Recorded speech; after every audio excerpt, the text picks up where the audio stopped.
अगर श्री कृष्ण के प्रति ऐसा किया तो तुम्हारे समस्त अनर्थ और पापों का नाश हो जाएगा, तुम भगवत प्राप्त हो जाओगे। संगा सर्वात्मना त्याज्या साचेत युक्तम न शक्यते। वैसे सिद्धांत है किसी का संग मत करो, असंगोहम पुरुषा। किसी का संग, महाभागवतों के संग को मोक्ष का खुला हुआ द्वार बताया गया, ये किसी में नहीं है, ये महाभागवत जन है। यहां कह रहे संगा सर्वात्मना त्याज्य, ये शरणागति की बात हो रही। पहला है सर्व तज हरिभज, सामर्थ्य नहीं है तो समस्त आचरण, घर परिवार भगवद अर्पित भाव से हर कर्म कृष्णार्पणम मस्तु, नाम जप, भगवत प्राप्त हो जाओगे। इसके लिए सावधानी है, संग का त्याग करो। कैसे संग का? बोले संगम त्यजित मिथुनावृत्ति नाम मुमुक्षु। जो मिथुन कहते हैं दो को, जो दो के संयोग से सुख प्राप्त होता है। एक आपकी रसेंद्रिय, एक वस्तु, इसके संयोग से प्राप्त सुख में जो मगन, शब्द और श्रवणेन्द्रिय संयोग के प्राप्त से, शरीर और जनेन्द्रिय संयोग के सुख, रूप और नेत्रेंद्रिय, ऐसे जितना ब्रह्मा के द्वारा रचा हुआ सुख है वो मिथुन सुख है। जो स्वा से मिलता है वो भगवदानंद है, जो पर से मिलता है वो मिथुन सुख है। जब हम भोगते तब सुख मिलता है, चाहे जिस इंद्री से हो। संगम त्यजेत मिथुन वृत्ति नाम मुमुक्षु। जो मुक्त होना चाहता है, भगवत प्राप्त करना चाहता है, वो शब्द स्पर्श रूप रस गंध का भोक्ता ना बन बैठे।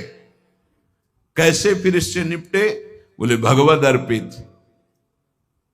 भगवद अर्पित जीवन, भगवद अर्पित भोग, भगवद अर्पित विचार, मुक्त हो जाओगे। संगा सर्वात्मना त्याज्य, पूर्ण रूप से संग का त्याग कर दे। न विषय संग, न विषयी पुरुष का संग, एकमात्र महाभागवतों का संग, भगवत प्रेमियों का संग बड़ा दुर्लभ है। साचेत युक्तम न शक्यते। यदि तुम ऐसा नहीं कर सकते तो शासद भी सह कर्तव्य संता संगम्य भेषजम। फिर ऐसा करो, जो सतमार्ग में चलने वाले व्यक्ति हैं केवल उन्हीं का संग करो। जिनके पास बैठने से भगवत चर्चा होती है, नाम जप की बात होती है, भगवत कीर्तन, भगवत गुणानुवाद सुनने को मिलता है, बोधयंता परस्परम, ऐसा संग करो। चाहे स्त्री पुरुष, घर गृहस्थी, कोई भी हो, जिनके पास बैठने से भगवत चर्चा होती, भगवत नाम, ऐसे लोगों का संग करो। शासद भी सा कर्तव्य, यही कर्तव्य है कि जो सद आचरण करने वाले लोग हैं उनका। पहली बात तो संगम सर्वात्मना त्याज्य, पर ऐसा करना बड़ा कठिन। साचेत युक्तम न शक्यते, ऐसा सब नहीं कर सकते तो बोले संग करो। फिर किसका? बोले सासद भी, जो सदमार्ग में चलने वाले हैं, जो अपने कर्तव्य का पालन करने वाले हैं। संता संगस्य भेषजम, और कहीं संत समागम मिल जाए तब तो भौष रोग से निवृत्ति होने की औषधि है संतजन। संत समागम मिला मानो संस्कृति के चक्र का अंत हो गया। बड़े भाग पाई सतसंगा, बिनय प्रयास होई भवभंगा। भार्यादिरनुकूलश्चेत् कारयेत् भगवत् क्रियाः, उदासीने स्वयं कुर्यात् प्रतिकूले गृहं त्यजेत्, तत्यागे दूषणम नास्ति यतो विष्णु परांगमुखः। यदि आप गृहस्थी में फंस चुके हैं, अब आपको भगवत प्राप्ति कैसे हो? तो कह रहे हैं स्त्री आदि परिवार जो भी है, सबको भगवत परायण होने की शिक्षा दी जाए। सब नाम जप करो। हमसे अगर तुम अपनापन रखते हो तो 10 मिनट ही सही, पर तुम नाम जप करो। भगवत प्राप्ति के लिए कैसे घर का माहौल होना चाहिए ये बता रहे हैं। भार्यादि अनुकूलस, पत्नी को अनुकूल बनाओ।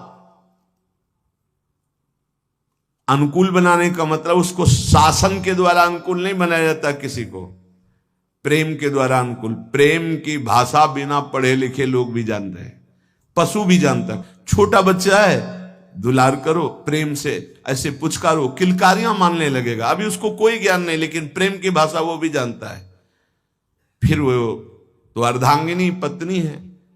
लोगों के हृदय में पता नहीं क्या धारणा बैठ गई है, पुरुष रूप में हो गए तो अपने को पता नहीं ब्रह्म मानते क्या मानते हैं, कि लड़की वाला ब्याह करने आ रहा है, तुमको अपनी बेटी तुम्हारे घर में भेज रहा है, तुम्हारे जीवन भर के लिए तुम्हारा साथी चुन रहा है, तो लड़की वाले की तरफ ऐसी भावना की जाती मानो कोई पाप करके आया हो, कि आज मेरी पुत्री सुंदर है, पढ़े लिखे है, पर हमारे पास धन नहीं, तो जहां जाता हूं अपमान होता है, नहीं इतने में तो नहीं होगा ब्याह। तुम्हारा केवल लड़का है इसलिए तुम इतने गर्व में हो? क्या है तुम्हारे लड़के में कौन सी खास सी बात है? केवल लिंग परिवर्तन है तो स्त्रीलिंग में, वो पुरुष लिंग में, वो उसकी संतान है, वो तुम्हारे सामने झुक के दे रहा है। जो वो भेंट दे दे अपनी पुत्री को भाव से, वो बात अलग। तो वो अपने को गर्व मानते कि लड़का हो गया तो इतना दहेज लेंगे, और पर्चा ऐसे बनाते जैसे दुकान वाला व्यापारी पर्चा बनाता है, इतना इतना इतना, अब ले लो। तो ऐसे दूल्हे का हाथ पकड़ करके लड़की वाले को घर ले जाना चाहिए कि राधे श्याम, क्योंकि हमने पैसा दिया है। कैसा विचार समाज का है। तुम अपनी कमाई से सुखी नहीं होना चाहते हो, अपनी पुत्री दे रहा है, कुछ ना कुछ भाव से अपनी पुत्री को दे रहा है, तुम्हारा क्या भाव है? लड़के पक्ष वाले ऐसे गर्व में होते मानो त्रिलोक विजयी हो गए हों, लड़का हो गया तो। इसीलिए हमारे समाज की धारणाएं पापों को बढ़ावा दे रहे हैं। पुत्री हुई तो उसको किस भाव से देखा जाता है, किस भाव से? अगर लड़की न हो तो पैदा कहां से हो? विचार कीजिए। तो तुम्हारी जो पत्नी बनी हो तुम्हारे समान है, 1 इंच भी तुमसे कम नहीं किसी बात में। ईश्वर का तत्व जो तुम्हारे हृदय में, उसके हृदय में जो पांच भौतिक दे तुम्हारी, वो उसकी दे, वो अपने घर का त्याग करके तुम्हारे घर में आई है, तुम्हारी अर्धांगिनी बनी है। तो चाहिए कि तुम्हें प्यार के द्वारा अनुकूल, भार्यादि अनुकूल चेत कार्य भगवत क्रिया, प्रेम में बड़ी सामर्थ्य है। किसका परिवर्तन प्रेम से नहीं हो सकता है? कभी समाज में अगर ये बात समझ में आ जाए कि ये दहेज लेना नरक जाने का कार्य है, बोले अमुक ने दहेज, उन्होंने मांगा नहीं था, स्वतः अपनी पुत्री के लिए दिया था। किसी को भी अगर हमारे व्यवहार में पुत्री के साथ बहुत सी सामग्री उत्साह के साथ देने का भाव तो उनके पास है और उन्होंने दिया अपनी पुत्री को, तो आपने मांगा तो नहीं, वर पक्ष ने मांगा तो नहीं, आज बेचा जाता है। कैसी समाज की दुर्व्यवस्था है। ना सत्संग सुनते हैं, ना शास्त्र समझते हैं। तो बच्चियों के प्रति कितना निकृष्ट भाव आ गया कि एक गरीब आदमी की यदि लड़की पैदा होती तो माथे पे हाथ रख करके सोचता है कि मेरा दुर्भाग्य। कोसते हैं कि तूने लड़की क्यों पैदा की। अरे अगर हमारी मां नहीं होती तो हम कहां से प्रकट हो जाते? वो मां है, वो दैवी शक्ति है जो प्रकट हुई है। कैसी बुद्धि भ्रष्ट होती चली जा रही लोगों की कि बेटी के शब्द से उनको एक असौभाग्य लगता है कि अरे बेटा थाली बजाओ, चाहे वो पादुका से मार के घर से बाहर कर दे, बुढ़ापे में बेटी ही काम आएगी। फिर चलो पापा हमारे यहां, बूढ़े पिता के लिए बेटी तैयार है प्राण देने की। आज बेटियों के प्रति भाव यहां शास्त्र आज्ञा कर रहा है, भार्यानुकूलश्च, वो तुम्हारी अर्धांगिनी। तुम उसके साथ ऐसा कोई व्यवहार मत करो जो तुम्हारे को कभी अनुकूलता की वजह प्रतिकूलता में आ जाए। और आप ध्यान रखना, ब्रह्मा जी बहुत चतुर हैं। जब देखा कि बेटियों की ऐसी अल्ट्रासाउंड करा लिया, ये देख लिया, वो देख लिया, ऐसा भाव, तो काम ऐसी कि तुम हटा ही नहीं सकते हो। आगे की समझ गए होगे चर्चा। इस बात को समझो, तुम पाप करोगे तुम्हें भुगाने के लिए उसी जीवात्मा को भेजा जाएगा और ऐसे रूप में भेजा जाएगा कि तुम्हारा कुछ बस नहीं चलेगा। ये जो घर गृहस्थी में भ्रूण हत्या, गर्भ हत्या में प्रार्थना करते हैं, आज वो समय नहीं कि बेटी हुई तो तुम्हें माथे पे हाथ रखना। आज राष्ट्रपति बनी बेटी भारत की। हम बार बार कहते हैं, अभी क्रिकेट मैच की पूरी बेटियां ही आई थी, बहादुर। एक सेना नायक आई थी, होश उड़ जाए उसकी दृष्टि मिलाने में, ये शेरनी भारत की दैवी शक्तियां है। ये कैसा विचार बन रहा है, पति अपने को भगवान समझता है, पत्नी को भगवत भाव में नहीं देखता है, कलह अशांति मची रहती है। अब अगर आप कह रहे हैं कि हमारी पत्नी ही ऐसी है, तो आज तुम बहुत सीधे साधे दिखाई दे रहे हो, तुम्हारे कर्म ऐसे थे कि उस देवी के रूप में आई, हर प्रतिकूलता तेरे सामने। अब अगर आप अनुकूल चलना नहीं सीखोगे तो भगवान का विधान ऐसा है कि तुम्हें हर कदम पर दुख प्रदान करेगा। समान भाव, इसलिए भगवान शिव ने दिखाया कि आधा शिव तो आधा शक्ति, यही स्वरूप, सब शिव स्वरूप हैं, सब भगवत स्वरूप है, यही होना चाहिए। अर्धांग पे विराजमान अंबा, और इधर भगवान शिव, इधर अंबा का स्वरूप वही है, दूसरा कोई नहीं है। भगवान ही पत्नी के रूप में है। शास्त्र आज्ञा कर रहा है भगवत प्राप्ति के लिए, भार्यादिरनुकूलश्च, पहले पत्नी को अनुकूल बनाओ, भगवान को अनुकूल बनाने के लिए परिवार में भगवत भाव पहले लाओ। कलह अशांति, ऐसे प्रेम में बहुत बड़ी ताकत है। इसीलिए हम कहते हैं आज हमारे जो भागवतिक प्रेम की तरफ चलने की बात, जाने दो सांसारिक प्रेम का नाश हो रहा है। ये जो चला है ना आजकल, बच्चा बच्ची का इधर उधर का भाव, ये सब, ये प्रेम का, प्यार का नाश कर रहा है।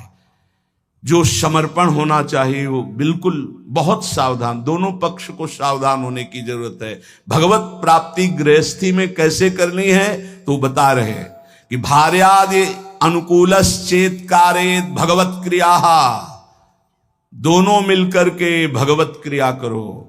पति पत्नी मिलकर धर्म अनुष्ठान करते हुए, घर गृहस्थी के कार्य भगवत समर्पित करते हुए, दोनों नाम जप करते हुए। देखो अभी ये जो आप गर्भ हत्या, भ्रूण हत्या, गर्भपात करते हैं, आपका नाश कर देगा, आपको पता नहीं। ऐसी जगह आपको पीटेगा कि आप न बता पाओगे न रो पाओगे। हमारी प्रार्थना मान लेना, ये जो गर्भस्थ शिशुओं के साथ अत्याचार होता है, इसका परिणाम बहुत बुरा होता है।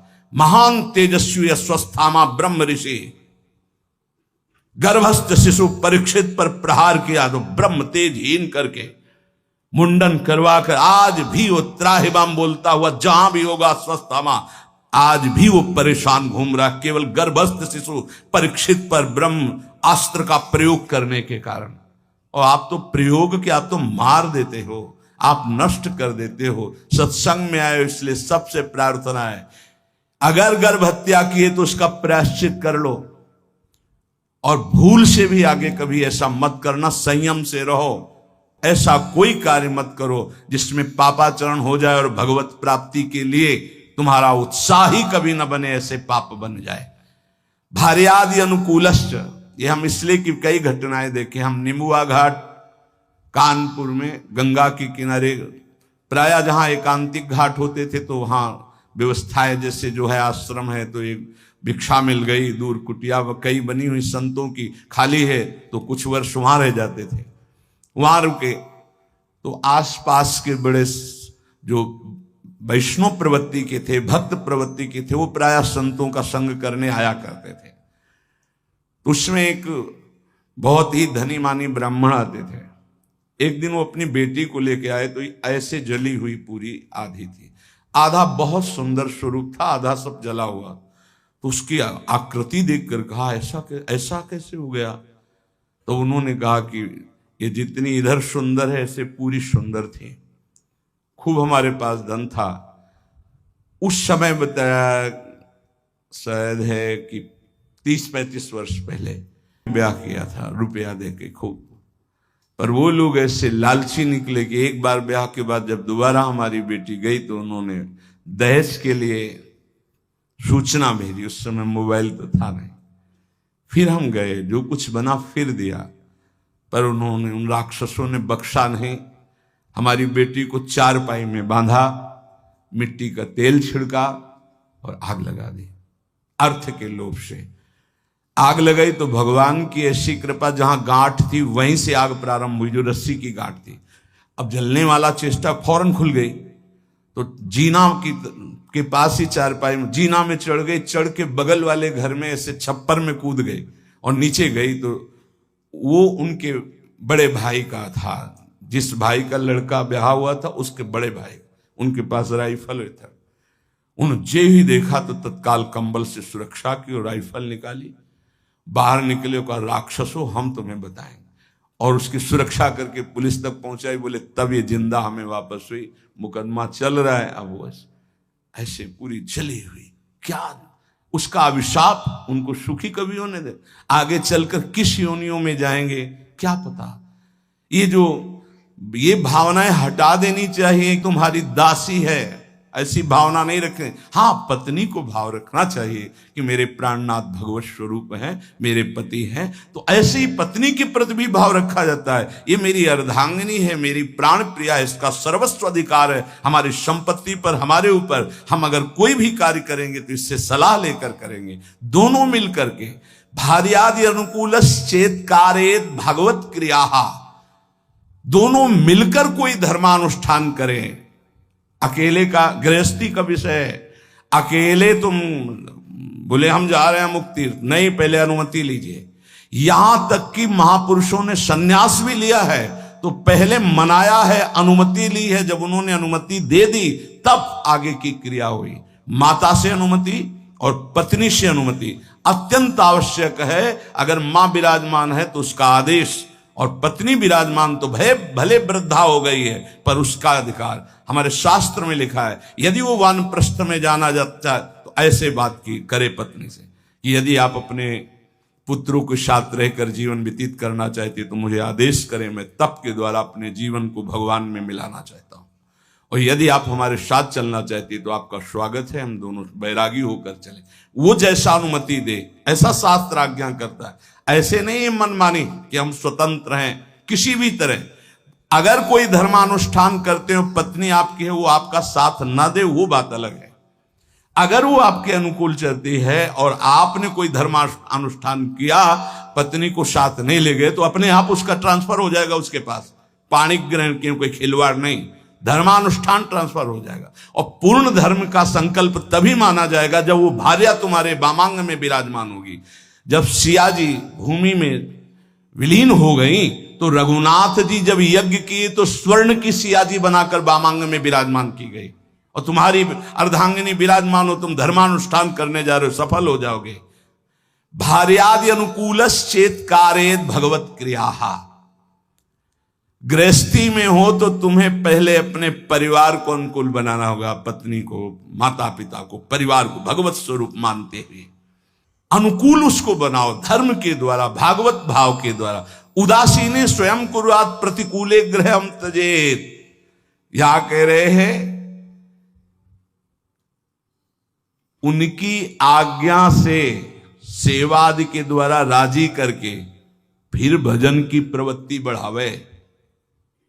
पहले पति पत्नी को अनुकूल करे, परिवार को अनुकूल, जो भगवत प्राप्ति का रास्ता है। ऐसा नहीं जैसे एक दो लोग आए कि अब हम तो नहीं, दोनों राजी तो राजी, नहीं तो धर्म से चलो जैसी धर्म आज्ञा करती। पाणिक ग्रहण के समय ये श्रुतियां, ये शास्त्र जो साक्षी बनाए गए थे वो पति पत्नी के भाव से बनाए गए थे। वो तुम्हारी इच्छा नहीं, लेकिन उसकी भावना की पूर्ति के लिए आपको गृहस्थ धर्म स्वीकार करना चाहिए।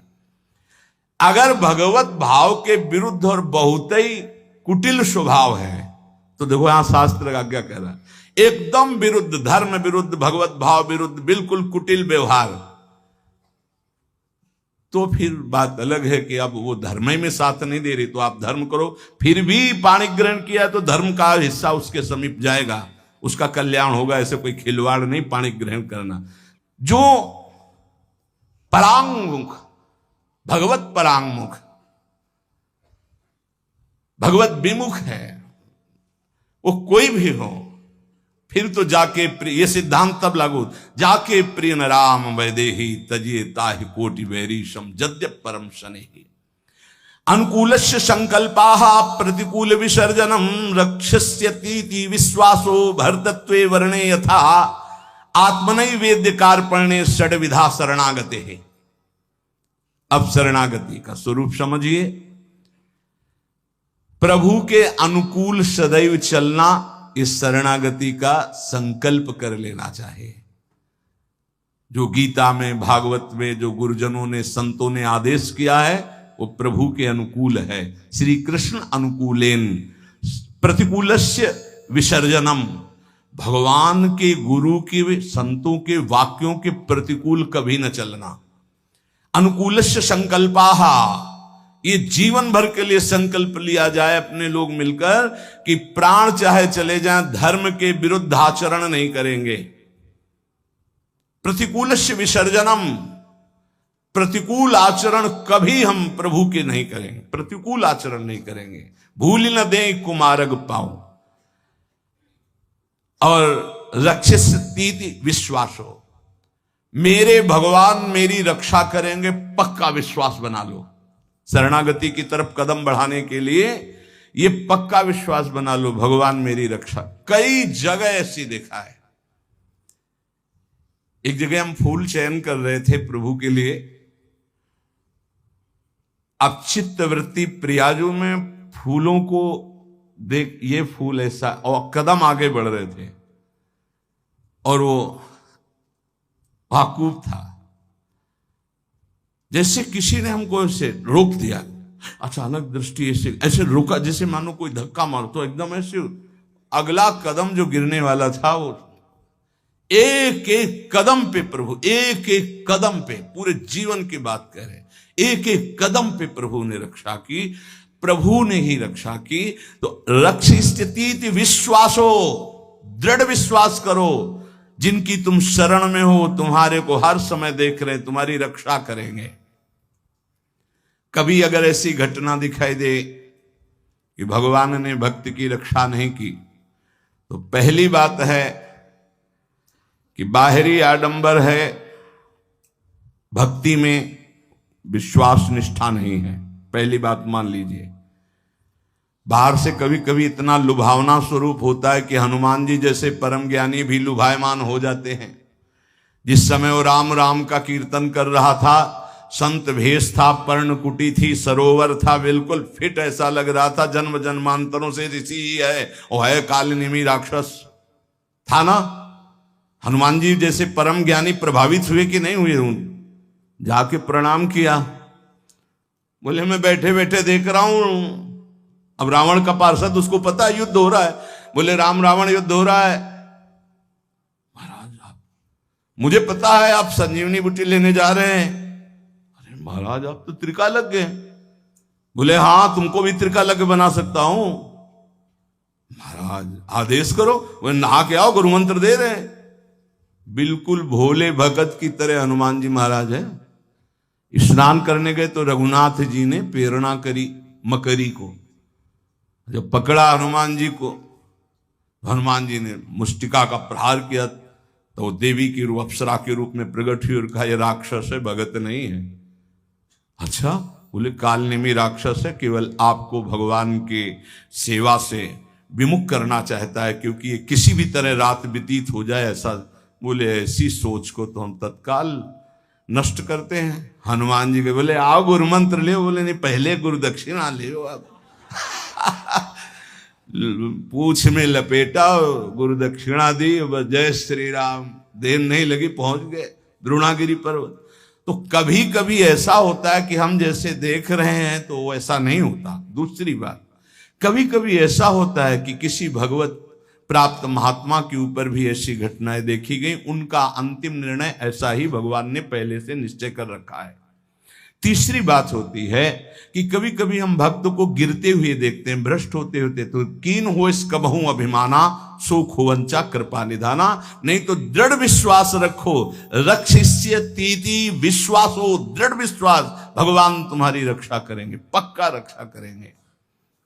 कई जगह ऐसे जीवन में भक्तों के आते हैं जहां भगवान स्वयं रक्षा करते थे, स्वयं देखा बिल्कुल कि साक्षात भगवान ही है। नहीं, इस समय कैसे हो सकता था? कई ऐसे हजारों घटनाएं। और भर्तृत्वे वर्णे यथा, जैसे स्वामी सेवक को, जैसे अर्धांगिनी को धर्मज्ञ पति सदैव पोषण करता है। ऐसे उदाहरण कैसे बन सकता है भगवान के लिए? कोई प्राकृतिक उदाहरण है? भगवान सदैव अपने भक्त का स्वयं भरण पोषण करते हैं। योगक्षेमम भाम्यम स्वयं। एक बार इसी श्लोक पर किसी को संशय हुआ, बड़े विद्वान थे, कि अनन्यश्चिन्तयन्तो माम ये जनाः परिपासते तेषां नित्याभियुक्तानां योगक्षेमम भाम्यहम्। जो मेरा अनन्य चिंतन करता है उसके योगक्षेम का वाहन मैं करता हूं। तो बोले कभी ऐसा नहीं। भगवान को चाहिए था कि कराम्यहम्, मैं करवा देता हूं व्यवस्था। वाम्यम क्या स्वयं आते हैं? तो उन्होंने ऐसे काट करके गीता के शब्द को लिखा कराम्यहम्, लिखा योगक्षेमम वाम्यहम्, उन्होंने लिखा कराम्यहम्। अब जो विघ्न शुरू हुआ, कई दिन भारी वर्षा, ना भोजन, ना कोई जजमान, ना कोई, हर अव्यवस्था ही अव्यवस्था, त्राहिमाम मच गया। स्वयं भगवान श्याम सुंदर भोजन की सामग्री सब लेकर के आए। जब वो घर पे नहीं थे, गए हुए थे, देखा बड़ा सुंदर बालक और यहां से खून निकल रहा है, रक्त निकल रहा है। तो उन्होंने कहा कि बेटा ये कैसे? उनकी पत्नी ने कहा। तो उन्होंने कहा मां, ये जो विद्वान ब्राह्मण तुम्हारे पति हैं, उन्होंने चाकू से हमें काट दिया है। ऐसे निर्दयी कैसे हो सकते हैं? तुम किनके बेटे हो, कौन हो? बोले मत जानो, मैं आपको भी और आपके पंडित जी को भी बहुत प्यार करता हूं। ये लो सामग्री, कई दिनों के लिए ऐसी सामग्री, और ये लो रत्न रख दिया, इन्हीं से खूब खाते पीते रहना। उनको बता देना कि ऐसे अपराध ना किया करें। जब पंडित जी लौट के आए तो उनके अर्धांगिनी, तुम इतने निर्दयी हो गए हो, तुमने इतने सुंदर सुकोमल बालक के भाल पर चाकू मार दी? पागल हो, पागलों जैसी बात कर। बोले विश्वास करो, देखो ये सामग्री, रत्न आदि वो रख गए हैं। और नौकिशोर बालक था, 14 वर्ष का, और वो कह रहा था पंडित जी ने, तो उनको ओहो, मैंने गीता जी के एक शब्द को काटा था, वाह्यहम्। ओ प्रभु मुझे क्षमा करो, मुझे पता नहीं था, हम तो शब्द समझ रहे थे। गीता जी तो साक्षात आपका अंग है, वांग्मय स्वरूप है, और आज मुझे पता चल गया कि आप वाह्यहम् स्वयं करते हैं। कराम्यहम् किसी को भेजते नहीं, स्वयं आते हैं। हम पहचान नहीं पाते, श्री कृष्ण स्वरूप में आते हैं। तो विश्वासो भरतत्वे वर्णे यथा, भगवान तुम्हारे जीवन भर और जीवन के बाद का भी ठेका लेते हैं यदि तुम शरणागत हो। आत्मनि वेद्य कार्पण्य, आप अपने आप को समर्पित कर दो भगवान की शरण में और दीन हो जाओ, दैन्य भाव, दीन हो जाओ। दीन का मतलब वास्तविकता से देखो, हम कुछ नहीं कर सकते। हमारे भगवान हमको मनुष्य दे दिया, हमको सत्संग दिया, हमको नाम जपने की प्रेरणा दी, हमको नाम मिला, नाम की सामर्थ्य जागृत हुई, भगवत प्राप्ति हुई। सब में केवल भगवान की विशेष कृपा ही कृपा। सर्वसंग परित्याग, असमर्थ हैं तो साधु संग तुम्हें समर्थ बना देगा। भगवत सेवा के अनुकूल भाव पदार्थ ग्रहण करो, प्रतिकूल पदार्थों का, भावों का, व्यक्तियों का त्याग करो। परिवार को अनुकूल बनाने की चेष्टा करो, पत्नी पुत्र आदि से वैर विग्रह झगड़ा आदि मत करो। भाग करके कहीं जाने की जरूरत नहीं कि हम परिवार त्याग दिए। पहली बात, वहीं रहकर भजन। यदि वहां सब प्रतिकूल व्यवहार है और भगवत विमुख जन है, फिर आपके लिए छूट है। क्या? आप अपने भगवत भाव को पुष्ट कर सकते हो। पांचवा, दृढ़ विश्वास प्रभु में, आत्मनिवेदन और दैन्यता, ये महान सद्गुण शरणागति के अंतर हैं।